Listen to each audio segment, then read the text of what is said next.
Social media I think ನೀವು ಜಾಸ್ತಿ ಅಷ್ಟು ಆಕ್ಟಿವ್ ಆಗಿರೋದಿಲ್ಲ, ಬಟ್ ಸ್ಟಿಲ್ ಕೆಲವೊಂದು ಸರಿ ನೋಡಬೇಕು ಅಂತ ಹೇಳಿದ್ರೆ ತುಂಬ ಇತ್ತೀಚೆಗೆ ನಡೀತಿರೋವಂಥ ಕೆಲವೊಂದು ಘಟನೆಗಳು ಆ್ಯಕ್ಟರ್ಸ್ಗಳಿಗೆ ಆ್ಯಕ್ಟ್ರೆಸಸ್ಗಳಿಗೆ ಬಹಳಷ್ಟು ಪ್ರಾಬ್ಲಮನ್ನು ಕ್ರಿಯೇಟ್ ಮಾಡಿದೆ.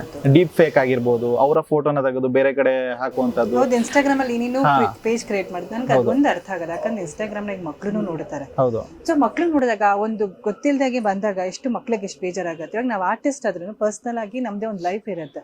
ನಾನು ಇಷ್ಟದಾಗಿ ನಮ್ದಲ್ಲ, ತುಂಬಾ ಜನ ಆರ್ಟಿಸ್ಟ್ಗಳಿಗೆ ಅದೊಂದು ಏನು ರಸಿಕರ ಅದೇನೇನೋ ಹೆಸರುಗಳು ಹಾಕಿ ಆರ್ಟಿಸ್ಟ್ಗಳ ಫೋಟೋ ಎಲ್ಲ ಆಲ್ಮೋಸ್ಟ್ ಈಸಿಯಾಗಿ ಸಿಗುತ್ತೆ. ನಮ್ಮ ಆರ್ಟಿಸ್ಟ್ಗಳ ಫೋಟೋ ಸೊ ಈಸಿಯಾಗಿ ಸಿಗುತ್ತೆ ಆರ್ಟಿಸ್ಟ್ ಫೋಟೋಗಳು. ಸೊ ಫೋಟೋ ತಗೊಂಡು ಅದಕ್ಕೆ ಏನೋ ಒಂಥರ ಇದು ಏನೇನೋ ಕೆಟ್ಟದಾಗಿ ಕ್ಯಾಪ್ಷನ್ ಹಾಕಿ ಅದ್ರ ಬಗ್ಗೆ ಏನೇನೋ ಮಾತುಕೊಳ್ಳೋದು, ಅದಕ್ಕೆ ಇನ್ನೊಬ್ರು ಕಮೆಂಟು ಇವ್ರು ನೋಡಿದ್ರೆ ಆ ಥರ ಏನು. ನಾನು ಹೇಳಿದೆ ದಟ್ ಇಸ್ ರಾಂಗ್. ನೀವು ಯಾಕೆ ಆ ಥರ ನಮ್ಮನ್ನು ಒಂದು ತಾಯಿ ತಂಗಿ ಥರ ನೋಡ್ಕೊಡಿ, ಆ ಸ್ಥಾನದಲ್ಲಿ ನೋಡಿ. ನಮಗೊಂದು ಪರ್ಸನಲ್ ಲೈಫ್ ಇದೆ.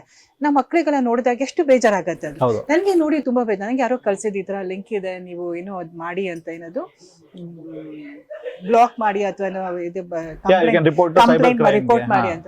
ಬಟ್ ಏನ್ ರಿಪೋರ್ಟ್ ಮಾಡ್ತೀರಾ ನೀವು? ಎಷ್ಟೋ ಜನ ಆರ್ಟಿಸ್ಟ್ಗಳನ್ನ ಫೋಟೋ ತಗೊಂಡು ಆ ಥರ ಹಾಕಿ ಆ ಥರ ಎಲ್ಲ ಕೆಟ್ಟಾಗಿ ಕಮೆಂಟ್ ಮಾಡಿದಾಗ ತುಂಬಾ ಜನ ಈ ಆರ್ಟಿಸ್ಟ್ ಫೋಟೋ ಈಸಿ ಸಿಗತ್ತೆ ಅಂದ್ಬಿಟ್ಟು ಆ ಥರ ಮಾಡೋದು ಎಷ್ಟು ಸರಿ? ಅದು ಒಂಥರ ನಮ್ಗೆ ಅವ್ರನ್ನ ನೋಡಿರ್ಬೋದು, ಬಟ್ ಆ ಶಾಪ ಒಳ್ಳೇದಲ್ಲ.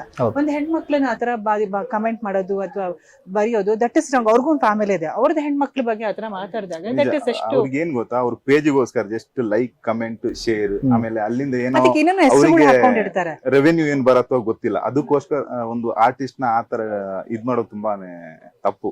ಮೋರ್ ದೆನ್ ಏನ್ ಗೊತ್ತಾ, ಯಾರೇ ಹೀರೋಗಳಾಗಿರ್ಲಿ ರೆಸ್ಪೆಕ್ಟ್ ಮಾಡಿ, ಆರ್ಟಿಸ್ಟ್ ಗಳಿಗೆ ರೆಸ್ಪೆಕ್ಟ್ ಮಾಡಿ. ಬಿಕಾಸ್ ಏನ್ ಗೊತ್ತಾ, ಅವ್ರದ್ದು ತುಂಬಾ ನೋವುಗಳಿರತ್ತೆ ಮನಸ್ಸಲ್ಲಿ, ಕಮಿಟ್ಮೆಂಟ್ಸ್ ಗಳು ತುಂಬಾನೇ ಇರತ್ತೆ. ಆ ಮಧ್ಯನೂ ಜನರಿಗೆ ರಂಜಿಸ್ಬೇಕಂತ ಕೆಲಸ ಮಾಡುವಂತದ್ದು. ಇವಾಗ ಆರ್ಟಿಸ್ಟ್ ಗಳು ಬರಲ್ಲ, ಬೇರೆ ಯಾರು ಬಂದಿಲ್ಲ ಅಂದ್ರೆ ಟಿವಿ ಖಾಲಿ ಬ್ಲಾಂಕ್ ಆಗಿರುತ್ತೆ, ಯಾರು ಇರೋದೇ ಇಲ್ಲ ಅದ್ರಲ್ಲಿ.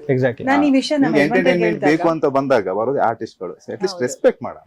ಅವ್ರು ಅದೇ ಹೇಳಿದ್ರು, ಏನ್ ಮಾಡಕ್ಕಾಗಲ್ಲ ಸಂಗೀತ. ಈಗ ನಿನ್ಗೆ ಫ್ಯಾನ್ ಫಾಲೋವರ್ಸ್ ಇಷ್ಟಪಡೋರು ಇದಾರೆ, ನಿನ್ ಬಗ್ಗೆ ನನ್ ಫೇವ್ರೇಟ್ ಎವರ್ಗ್ರೀನ್ ಅಮ್ಮ ಅಂತ ಹಿಂಗ್ ಹಾಕ್ತಾರೆ. ಇದನ್ನ ಎಕ್ಸ್ಪೆಕ್ಟ್ ಮಾಡ್ಬೇಕಾಗತ್ತೆ. ಬಿಕಾಸ್ ನೀನು ಇದರಲ್ಲಿ ಇರೋದ್ರಿಂದ, ಸೋಷಿಯಲ್ ಮೀಡಿಯಾದಿಂದ ನಿಂಗೆ ಆತರ ಆಗತ್ತೆ ಅಂತ ಅವ್ರು ನನಗೆ ಸಮಾಧಾನ ಮಾಡಿದ್ರು. ಬಟ್ ಅದು ಸಮಾಧಾನ ಆಗುವಂತ ವಿಷಯ ಅಲ್ಲ. ತುಂಬಾ ಹರ್ಟ್ ಆಗತ್ತೆ, ತುಂಬಾ ಬೇಜಾರಾಗತ್ತೆ. ನಾನು ಒಂದು ಕೇಳ್ಕೊತೀನಿ, ದಯವಿಟ್ಟು ಯಾರಾಗಿರ್ಬೋದು ಇಂಥ ಪೇಜ್ಗಳನ್ನ ಆರ್ಟಿಸ್ಟ್ ಬಗ್ಗೆ ಆಗ್ಲಿ ಅಥವಾ ಬೇರೆ ಹೆಣ್ಮಕ್ಳ ಬಗ್ಗೆ ಆಗ್ಲಿ ಆ ತರ ಒಂದು ಕೆಟ್ಟ ಶಬ್ದದಿಂದ ಬರೆಯೋದು ಅಥವಾ ಫೋಟೋಸ್ ಇನ್ನೊಂದು ರೀತಿ ಯೂಸ್ ಮಾಡೋದು ದಯವಿಟ್ಟು ಮಾಡಬೇಡಿ. ಯಾಕಂದ್ರೆ ಅವ್ರಿಗೊಂದು ಫ್ಯಾಮಿಲಿ ಇದೆ, ಅವ್ರಿಗೊಂದು ಪರ್ಸನಲ್ ಲೈಫ್ ಇದೆ, ಮಕ್ಳು ಇರ್ತಾರೆ, ಮಕ್ಳು ನೋಡ್ತಾರೆ. ಅವ್ರಿಗೆಲ್ಲ ಅಮ್ಮಂದಿರ ಬಗ್ಗೆ ಬಂದಾಗ ತುಂಬಾ ಹರ್ಟ್ ಆಗತ್ತೆ.